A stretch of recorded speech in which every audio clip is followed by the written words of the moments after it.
Je passe maintenant au dernier exercice. Note 3.6. Il parle de quoi? Alors, on va voir ici la nouveauté. Et dans l'exercice précédent, c'était quoi la nouveauté? C'était le taux à changer. Maintenant, ce qui est nouveau dans cet exercice-là, c'est que les annuités ne sont pas constantes à la fin. Le taux, il est le même, d'accord, mais disons que les annuités sont constantes par partie, si vous voulez, hein, par période. Il y a une période où j'ai le même A, il y a une autre période où j'ai le A qui a changé. Et donc là, qu'est-ce qu'il faut faire? Bien sûr, on va utiliser les mêmes formules, hein, du moment parce que c'est constant par groupe. Hein. Voilà. Pour financer son projet, un jeune promoteur s'est adressé à une banque, société de crédit, donc en général, qui lui a prêté un montant S. On ne connaît pas pour le moment. Au taux annuel proportionnel, rappelez-vous, le crédit en général, c'est proportionnel, de 6% par an. Il est annuel. Le remboursement se fera par le 70, le versement 70 mensualité, le N, c'est 70 total, de 10 000 dirhams. Normalement, on démarre avec un cas classique. Hein. C'est une suite d'annuités qui est constante, le nombre N est 70, le taux c'est 6%, et les remboursements va être des mensualités. Donc ça c'est proportionnel, je divise par 12. Alors, bien sûr il y a une nouveauté ici quand même. Hein. C'est que la première payable 6 mois. C'est pas une période maintenant, mais c'est 6 périodes. Ça aussi il faut bien tenir compte de ça. Et bien après la date de l'entrée. Immédiatement après avoir versé la 30e mensualité, on n'a pas dit la date 30, parce que là il y a un décalage, c'est ça, la 30e mensualité. C'est pourquoi je dis que parfois, on n'est pas censé décrire 0, 1, 2, 3, etc., mais il faut comprendre, il faut suivre, si vous voulez, l'indice, hein, si vous voulez, de la mensualité. Immédiatement après avoir versé la 30e mensualité, le jeune promoteur a demandé de se libérer par 15 versements. Voilà. Donc, au lieu de continuer, alors 30, normalement, il reste combien? 40. Au lieu de, si vous voulez continuer avec la même mensualité 10 000, et là, donc, il va rester 40, non. Donc, on va changer, donc, et il propose quoi? Seulement 15 versements, toujours mensuels, mais c'est seulement 15 versements. Bien entendu, les versements ici vont être beaucoup plus grands que 10 000, hein, parce qu'au lieu de 40, c'est 10 000. Le premier venant à échéance, un mois après. Ça veut dire quoi? Ça veut dire qu'on ne va pas interrompre les versements, la fréquence des versements. Un mois, etc. Sauf que le 30e, c'est un A. Le deuxième, on va l'appeler B, par exemple. Ça va être B, etc. Donc, A, combien? 30. Le reste, c'est quoi? C'est 40. Combien? B, etc. Alors, sans calculer, bon, ça c'est, on peut se débrouiller, mais c'est un peu long. Mais c'est très important de maîtriser l'équivalence ici. Donc, on a dit que sans calculer la valeur du prêt, sans être obligé de calculer S, d'accord? Sans calculer cette valeur-là, la question c'est quoi? Je veux déterminer la nouvelle mensualité qu'on va noter par B. Alors, la deuxième question, c'est calculer maintenant le montant de à quoi égale le montant de S, c'est-à-dire le capital initialement emprunté. Voilà. Très bien. Alors, faisons un petit schéma pour bien comprendre la situation ici, donc l'exercice 6. Donc là, je précise qu'il s'agit de quoi? La valeur de l'annuité qui vient changer, qui n'est pas constante jusqu'à la fin, elle est constante par. Je prends l'axe ici, on a dit que donc c'est l'arrondissement, alors 0, donc 1, etc. Là, je vais écrire jusqu'au, alors ça c'est 5, là c'est 6. C'est là où on a commencé A.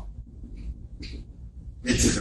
Ici jusqu'à A. Alors, je ne vais pas écrire 6, ça va prendre un temps. Ce qui m'intéresse, c'est quoi? C'est que ici, c'est 30. Donc, ça, c'est le 30. D'accord? Alors, il y a de A ici. Donc, à partir de là, si vous voulez, là. Normalement, il reste combien de A? Il reste 40. Si je vais séparer, normalement, je ne suis pas obligé de les séparer. Pourquoi? Parce que c'est le même temps. Mais on en a besoin pour lorsque je veux étudier l'autre cas. L'autre cas ici, c'est que immédiatement après ça, on va, alors, un mois après, on commence, vous voyez, et là on a dit qu'on ne va pas arrêter la fréquence. La fréquence, c'est pareil, c'est toujours. Mais seulement 15. Donc là, c'est 15, et que je vais appeler B. Finalement, on a le même capital initial, c'est S. Pardon, le même, excusez-moi, c'est pas capital initial, mais c'est le même montant de crédit. Le montant de crédit S va être remboursé, c'est comme si on a deux montants de remboursement. Soit 110 annuités constantes jusqu'à la fin, ça c'est un cas classique, et le taux il est toujours le même, hein, il est égal à 0,06 divisé par 12, qui est égal à 0,006. D'accord? Il est constant jusqu'à la fin. Le deuxième mode, c'est quoi? C'est que je vais verser 30A et après 15B. La question, c'est quoi? Sans être la première question, sans être obligé de calculer S0, je vais calculer à quoi égal. Heureusement, il est simple, regardez. Quand je viens jusque-là, est-ce que j'ai remboursé tous les crédits? Non. Alors, il reste une part qui n'est pas encore remboursée. Et cette part-là, c'est ce qu'on appelle le capital restant. Ça, on reviendra dans le chapitre 3, le chapitre suivant, les emprunts indivis. Donc, on verra les choses. C'est ce qu'on appelle le capital restant. Alors, le capital restant, donc, je vais l'appeler pour le moment le capital qui reste encore à la dette vivante. Hein. La dette encore vivante à partir de là. D'accord? C'est comme si ce même montant, j'ai le choix de rembourser de deux façons. Soit je vais le rembourser par les 40A, ou bien je vais le rembourser par les 15B. Et donc finalement, les 40A vont servir à rembourser ce montant-là que je vais appeler R. Donc, immédiatement après ça, je vais l'appeler R. Cette dette vivante R va être remboursée par quoi? Soit par 40A, soit par 15B. Et donc finalement, qu'est-ce que je retiens? Les 40A sont équivalents, parce que c'est le même objectif, hein, les 40A sont équivalents aux 15B.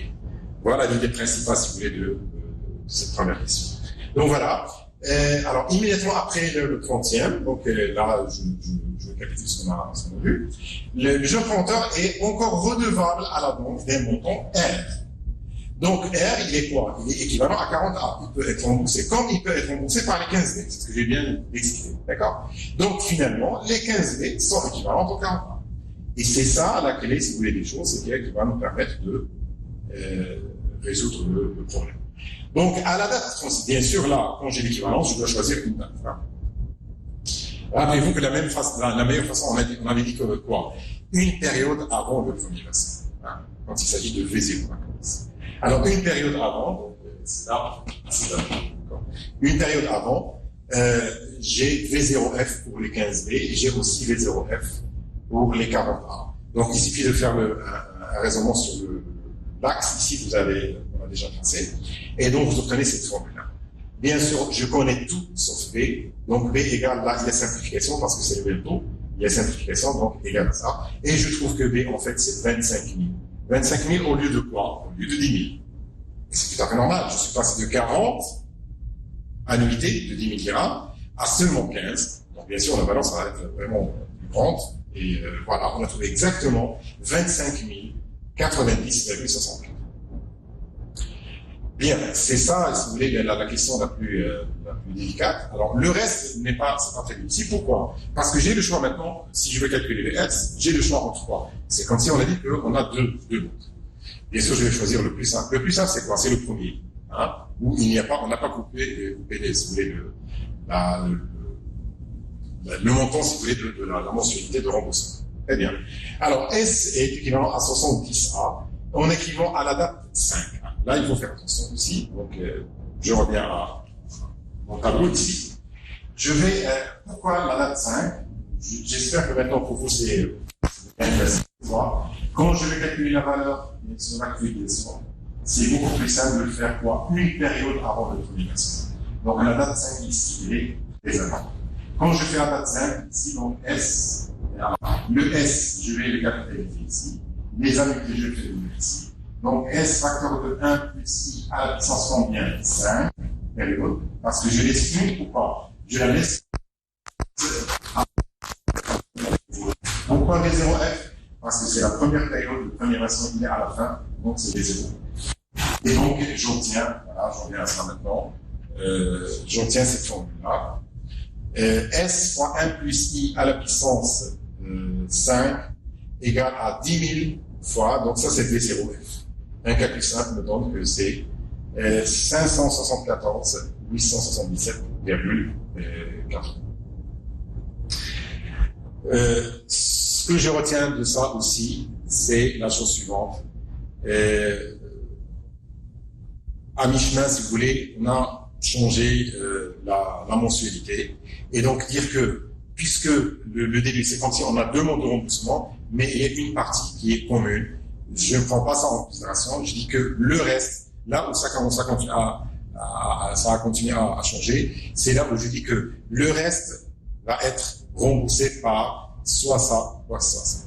Puisque c'est le même objectif, donc je parle ici d'équivalence. Et donc ce qui reste là est équivalent à ce qui reste là, et ça nous a permis d'avoir cette formule-là qui est vraiment intéressante, voilà, et ça nous a donné le résultat. Bien, donc voilà, on a terminé ces exercices. Je pense que on a pu voir carrément toutes les notions principales qu'on a vues dans le chapitre numéro 2. Dans la séquence prochaine, on va commencer le chapitre numéro 3, où on parlera des emprunts individuels. Je vous remercie et bon courage.